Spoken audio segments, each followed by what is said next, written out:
पीडितांच्या दुःखावर मायेची फुंकर घालतं Anandwan.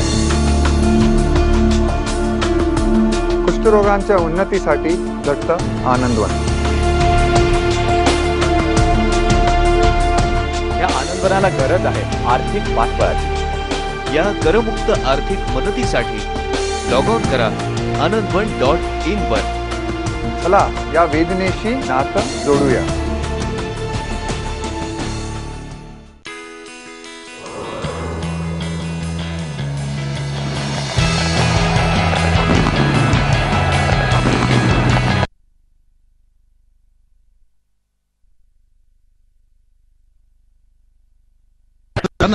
Cable amendment act 2011 नुसार दिल्ली, मुंबई, कलकत्ता आणि चेन्नईमध्ये 1 जुलै 2012 पासून डिजिटायझेशन अनिवार्य असेल। आजच आपल्या ऑपरेटर किंवा सर्व्हिस प्रोव्हायडरला सेट टॉप बॉक्स युक्त डिजिटल कनेक्शन साठी कॉल करा।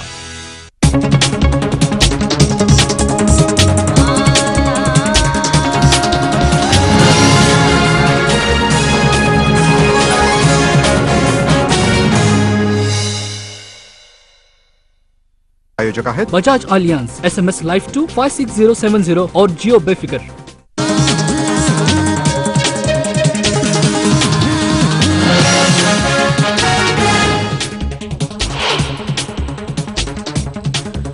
महागाईने त्रस्त झालेल्या राज्यातील जनतेला थोडासा दिलासा। LPG वर करात 2% कपात। अजित पवार यांनी केली घोषणा।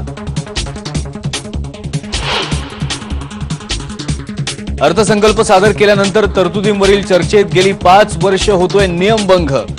समर्थन संस्थेने केलेल्या पाहणीतले धक्कादायक निष्कर्ष। नमस्कार, आपण पाहिल्या 2 महत्त्वाच्या बातम्या ज्यामध्ये अजित पवार यांनी आत्ताच केलेली घोषणा आहे आणि त्याचबरोबर समर्थन या संस्थेचा धक्कादायक निष्कर्ष जो आपण पाहणार आहोत। अर्थसंकल्पीय अधिवेशनामध्ये नेमकं काय काय घडतं याबद्दलची सगळी माहिती पूर्णपणे अभ्यास करून या समर्थन संस्थेने गोळा केलेली आहे। त्याचा आढावा आपण घेणार आहोत आणि विवेक पंडित जे या संस्थेचे कार्याध्यक्ष आहेत त्यांच्याशी सुद्धा बोलणार आहोत। पण दिवसभरातल्या महत्त्वाच्या हेडलाईन्स काय काय आहेत त्या सुद्धा बघूया। ही गोष्ट तुम्ही BSP ला देता आणि त्याच्यानंतर मी ज्यावेळेस निर्णय घेतला की असं असेल तर मग माझा राष्ट्रवादीच्या जे कोण असतील त्याला माझा पाठिंबा राहील।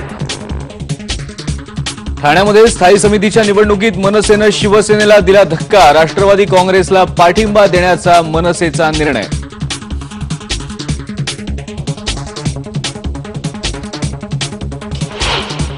आज गेले 5-6 दिवस सुवर्ण गणेशाची चूर झाल्यानंतर या परिसरात पर्यटकही दुरावलाय। यदा कदाचित त्या ठिकाणी ती माणसं आम्हाला दिसली तर इथली लोक सुद्धा त्यांना नीट ठेवणार नाही।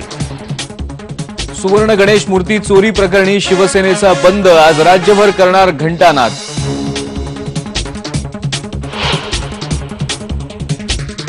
JNPT प्रकल्पग्रस्तांनी सुरू केलेला संप अखेर मागे। 3 महिन्यांच्या आत भूखंड वाटप करण्याचं सरकारचं आश्वासन।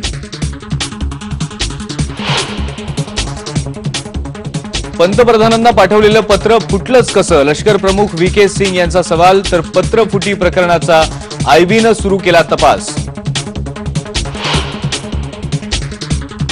आणि सचिन तेंडुलकरनं लंडनमध्ये घेतली युवराज सिंगची भेट। लवकरच मैदानात उतरण्याच्या दिल्या शुभेच्छा।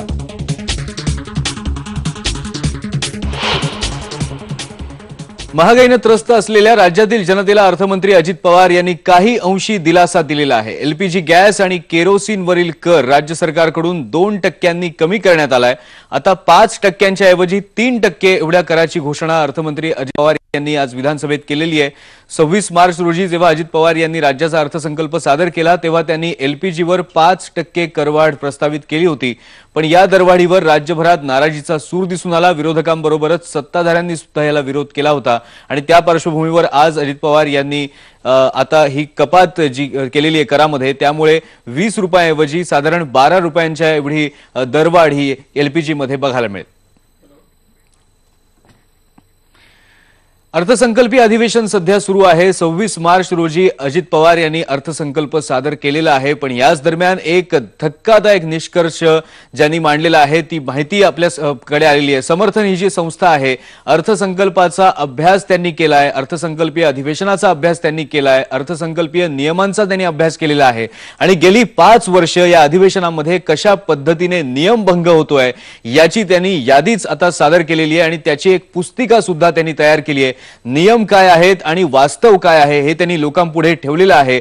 अधिवेशन अर्थसंकल्पीय म्हटलं की कोट्यवधी रुपयांचा व्यवहार म्हणायला लागेल. खरं तर तरतुदी असतात. ह्या तरतुदी कुठल्या विभागाला कशा द्यायच्या या संदर्भातले निर्णय घेतले जातात. पण प्रत्यक्षात गेल्या 5 वर्षात काय घडलेलं आहे, आधी आपण हे महत्त्वाचे मुद्दे जे त्यांच्या पुस्तिकेत आपल्याला आढळले ते आधी आपण बघूयात. समर्थन या संस्थेने काय नेमका निष्कर्ष काढलेला आहे तो आपण बघूया. महत्त्वाचे मुद्दे जे त्यांचे आहेत, अर्थसंकल्पीय अधिवेशनामध्ये गेल्या 5 वर्षात 1,17,186 कोटी 37 लाख रुपये एवढ्या रकमेचा जो अर्थसंकल्प आहे, ज्या तरतुदी आहेत त्या चर्चेविना मंजूर करण्यात आल्या. लक्षात घ्या, 1,17,186 कोटी एवढी ही रक्कम आहे जी चर्चेविना मंजूर झाली.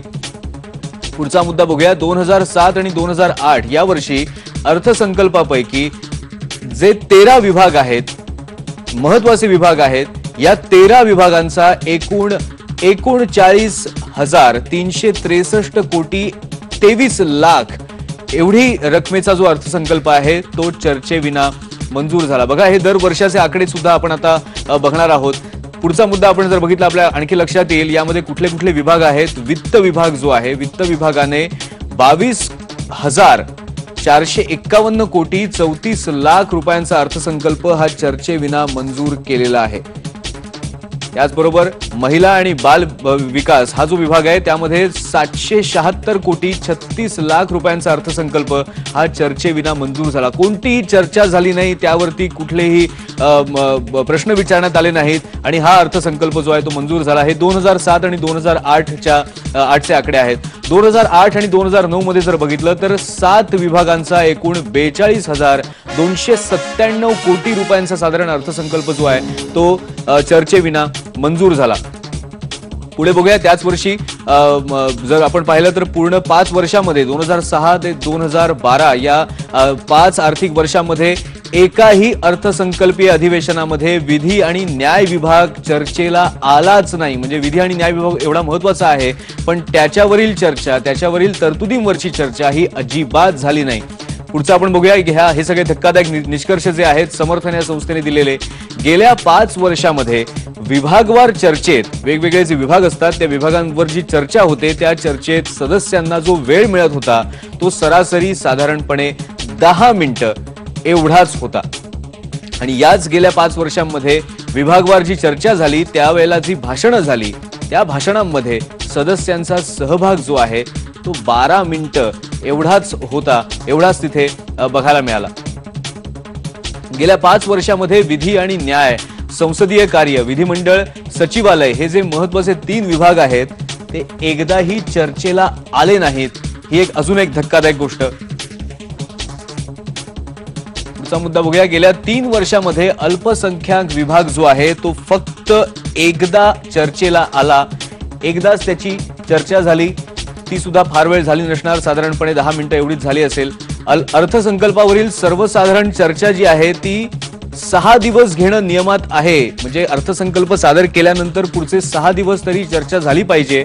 पण केवळ 2 दिवसातच ही चर्चा संपते आणि या 2 दिवसात चर्चा सुद्धा किती तास होते हा सुद्धा खरं तर संशोधनाचा विषय ठरू शकतो. महत्वाचा मुद्दा बघा. स्वीकृत तारांकित प्रश्नांपैकी गेल्या 5 वर्षात फक्त 6% प्रश्न चर्चेला आले. म्हणजे किती गांभीर्याने ही चर्चा केली जाते हेच या सगळ्या मुद्द्यांवरून आपल्या लक्षात येतंय. गेल्या 6 वर्षामध्ये 98% स्थगन प्रस्तावाच्या सूचनांवर चर्चा झालेलीच नाही. मग नेमकं या अर्थसंकल्पीय अधिवेशनात होतं काय? नुसते आरोप प्रत्यारोप होतात का नुसता हा केवळ एक फार्स असतो असा प्रश्न निर्माण होतोय या सगळ्या मुद्द्यांकडे बघून. आणि याशिवाय सुद्धा आणखी महत्वाचे मुद्दे आहेत. महत्वाची माहिती जी आहे ती समर्थन या संस्थेने सर्व जनतेसमोर आणलेली आहे आणि याच विषयावर आज आपण आमने सामने बोलणार आहोत. विवेक पंडित आपल्या सोबत आहेत आणि आपण सत्ताधारी पक्षाचं म्हणणं सुद्धा जाणून घेणार आहोत.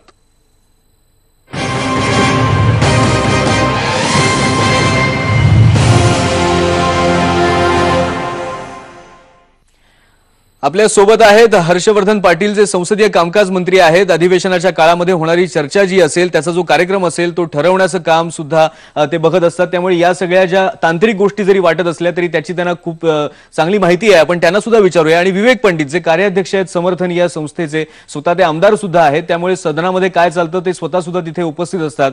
सुरुवात आपण विवेक पंडित तुमच्यापासून करतो. जे महत्वाचे मुद्दे आता आम्ही सांगितले ते बघून नेमका निष्कर्ष काय निघतोय? गेल्या 5 वर्षामध्ये जो अर्थसंकल्प सादर झाला तो तसाच्या तसा पुढे मंजूर होतो, म्हणजे नेमकं काय? म्हणजे हे नेमकं लोकांच्या दृष्टीने जर पाहिलं तर याचा अर्थ नेमका काय? अर्थसंकल्प हा राज्याच्या धोरणाचा आरसा असतो असं म्हणतात. म्हणजे कितीही घोषणा सरकारनं केल्या तरी त्याला जर अर्थसंकल्पामध्ये तरतूद उपलब्ध झाली नाही तर ती घोषणा ही केवळ वल्गना ठरते, ती प्रत्यक्षामध्ये उतरत नाही. आणि त्या अर्थाने अर्थसंकल्प हा धोरणांचा आरसा असतो.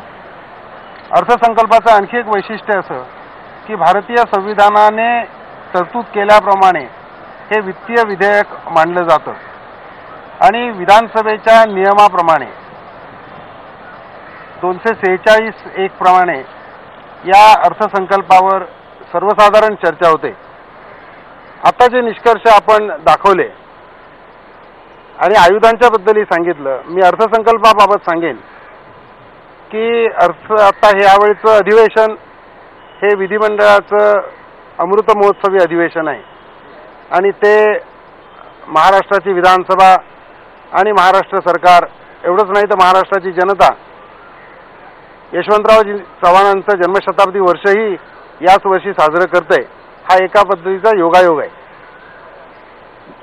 विधानसभा हे लोकशाहीचं पवित्र मंदिर आहे, ज्या ठिकाणी लोकांच्या आशा आकांक्षा स्वप्न ही प्रतिबिंबित होत असतात आणि नियमाप्रमाणे हे कामकाज चालावं अशी अपेक्षा आहे.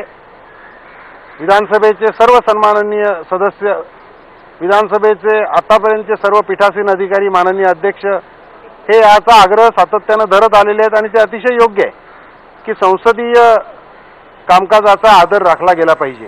बरोबर आहे. माझी अपेक्षा अशी होती आणि आहे की या अमृत महोत्सवी वर्षामध्ये आणि विशेषतः महाराष्ट्राचे शिल्पकार स्वर्गीय यशवंतरावजी यांच्या जन्मशताब्दीच्या निमित्ताने काही नवे पायंडे या विधिमंडळाने पाडावेत. परंतु घडलंय ते विपरीत आहे. आतापर्यंत आपण जे सांगितलं त्याला अनुसरून मी म्हणेन की सर्वसाधारण चर्चा जी अर्थसंकल्प मांडल्यानंतर 7 दिवसाच्या आत होऊ नये अशी अपेक्षा नियमामध्ये व्यक्त केलेली आहे. असा नियम आहे, ही अपेक्षा नाही, असा नियम आहे. आणि आतापर्यंत जर आपण पाहिलं तर 3 दिवस ते 5 दिवस असं साधारणपणे सरासरी 2007 ते 2011 पर्यंतचा कार्यकाळ याच्यामध्ये गेलेला आहे.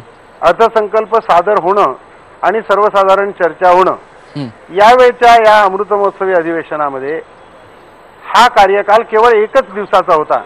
26 तारखेला सर्वसाधारण म्हणजे अर्थसंकल्प मांडला गेला आणि 28 तारखेला ही सर्वसाधारण चर्चा सुरू झाली. साधारणतः 110च्या दरम्यान निरनिराळ्या पद्धतीची प्रकाशनं अर्थसंकल्पावरची ही विधिमंडळ सदस्यांना मिळतात.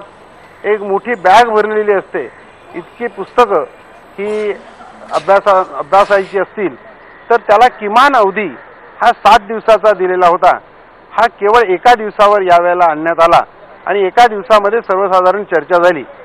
मी मुद्दाम विधिमंडळाच्या ग्रंथालयामध्ये जाऊन स्वर्गीय यशवंतरावजींची जन्मशताब्दी आपण साजरी करतो आहोत.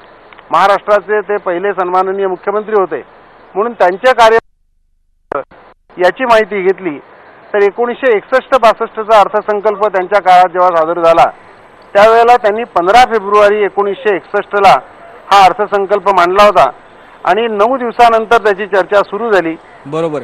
24 तारखेला, 27 तारखेला, 28 फेब्रुवारीला आणि त्यानंतर 1, 2 आणि 6 मार्च 1961ला, याचा अर्थ एकूण 9 दिवसानंतर चर्चा सुरू झाली आणि 6 दिवस सर्वसाधारण चर्चा झालेली होती. स्वर्गीय बरोबर आहे, यशवंतरावजी बरोबर आहे. विवेकजी माफ करा, तुम्हाला मी थांबवतोय. लोकांच्या दृष्टीने किती महत्वाचं आहे हे तुम्ही सांगताय, आणि इतिहासात सुद्धा आपण पाहिलं तर याआधी सुद्धा या गोष्टी घडलेल्या आहेत. चर्चा होत होती, 7-7 दिवस चर्चा होत होती आणि तसाच नियम केलेला होता.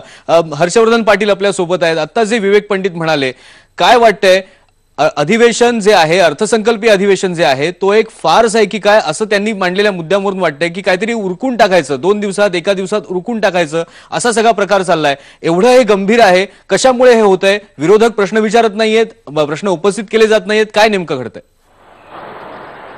मला असं वाटतं की सन्मान्य आमचे सदस्य विवेक पंडित यांनी जी काही भूमिका मांडली, खरं म्हणजे एक आपण ही गोष्ट समजून घेतली पाहिजे की अर्थसंकल्पीय अधिवेशन आहे, आणि या अर्थसंकल्पीय अधिवेशनामध्ये जर आपण आतापर्यंतचे सगळे जर इतिहासाचे जर सगळे दाखले आपण पाहिले, तर मला असं वाटतं की त्याच्यामध्ये पहिल्यांदा माननीय राज्यपालांचा अभिभाषणावरती चर्चा, त्यानंतर अर्थसंकल्प मांडल्यानंतर अर्थसंकल्पावर चर्चा, आणि त्यानंतर विरोधी पक्षनेते सांगतील त्या विभागावरती डिमांडची चर्चा.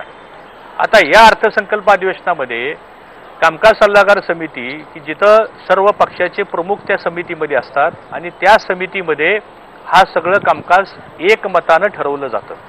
मला असं वाटतं की या अधिवेशनामध्ये 2 दिवस राज्यपालांच्या अभिभाषणाला, 2 दिवस अर्थसंकल्पीय चर्चेला, आणि नंतर सलग 10 दिवस हे डिमांड्सवरती चर्चा करणार. डिमांड्स कशा? डिमांड्स म्हणजे अर्थसंकल्पामधल्याच विभागावरती केलेल्या तरतुदीवरती चर्चा.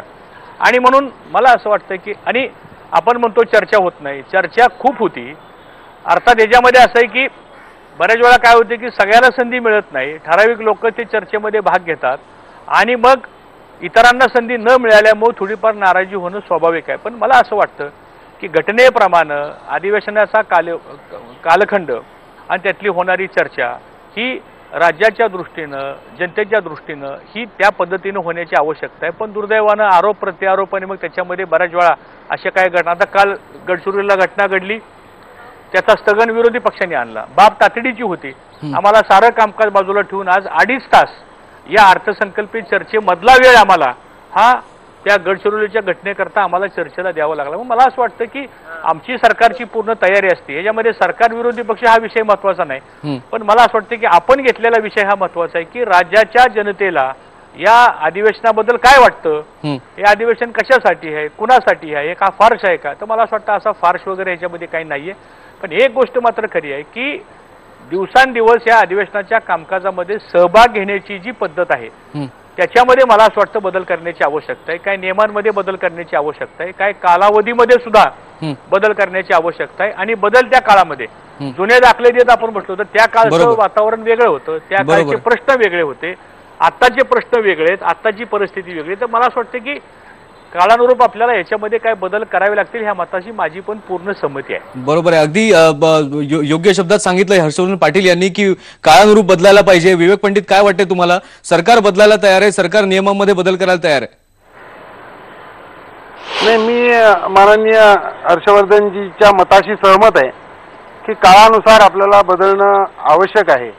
आणि विधिमंडळाच्या कामकाजाबद्दल जेव्हा मी बोलतो तेव्हा सरकार आणि विरोधी असा पक्षीय अभिनिवेश न बाळगता मी हे बोलतोय.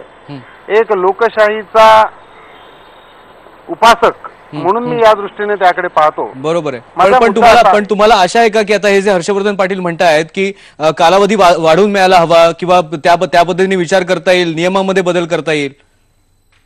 मला त्या दृष्टीने असं म्हणायचं आहे की माननीय हर्षवर्धनजी यामध्ये पुढाकार घेऊ शकतील, कारण ते संसदीय कार्यमंत्री आहेत. आणि त्यांनी जर यात पुढाकार घेतला की काळानुसार बदलायचं, तर माझं एक सूचना आहे आणि त्या सूचनेचा निश्चितपणे त्यांनाही उपयोग होऊ शकेल. कारण आपण जर पाहिलं तर त्यांनी निर्णय कारणं दिली, मी त्याच्याशी सहमत आहे. दुसरं असं आहे की सरकारच केवळ हे कामकाज ठरवते अशातला भाग नाही, तर यासाठी कामकाज सल्लागार समिती आहे. म्हणून मी सरकारने एखादा प्रस्ताव आणणं हे समजू शकतो, परंतु विरोधी पक्षांनी त्याला सभागृहाचा सन्मान ठेवत, नियमांचा सन्मान ठेवत तो याला मंजुरी द्यायला नको होती असं मला वाटतंय. आणि ते मी ठामपणे या ठिकाणी मांडतो. बरोबर आहे, बरोबर. विवेकजी वेळ थोडा आपल्याकडे, माफ करा, आपल्याकडे दोन्ही बाजू कळलेल्या आहेत. हर्षवर्धनजी धन्यवाद, तुम्ही सुद्धा यामध्ये सहभागी झाला आणि महत्वाची तुम्ही भूमिका मांडलीत की नियमांमध्ये बदल सुद्धा करता येऊ शकतात, कालावधी सुद्धा वाढवता येऊ शकतो. पण आतापर्यंत जे काही घडलंय, गेल्या 5 वर्षात जे काही घडलंय ते ठामपणे आणि ते पूर्ण माहिती घेऊन त्याचबरोबर अभ्यास करून ते लोकांसमोर आणण्याचं महत्वाचं काम समर्थन या संस्थेने केलेलं आहे. ते सुद्धा अतिशय महत्वाचं आहे, कारण हे लोकांना कळायला हवं की नेमकी चर्चा जी होते ती किती होते, किती कालावधीसाठी होते आणि किती रुपयांची होते, अर्थसंकल्पामध्ये किती रुपयांची तरतूद असते आणि ती कशा पद्धतीने मंजूर केली जाते हे सुद्धा लोकांना कळायला हवं. पण त्यामध्ये काही बदल होतील अशी आशा या सगळ्या चर्चेतून आपल्याला वाटते. बघूया पुढच्या अधिवेशनात तरी यामध्ये काही बदल होतोय का. एक ब्रेक घेऊया, ब्रेक नंतर इतरही महत्वाच्या बातम्या बघणार आहोत. पहा फक्त IBN लोकमत.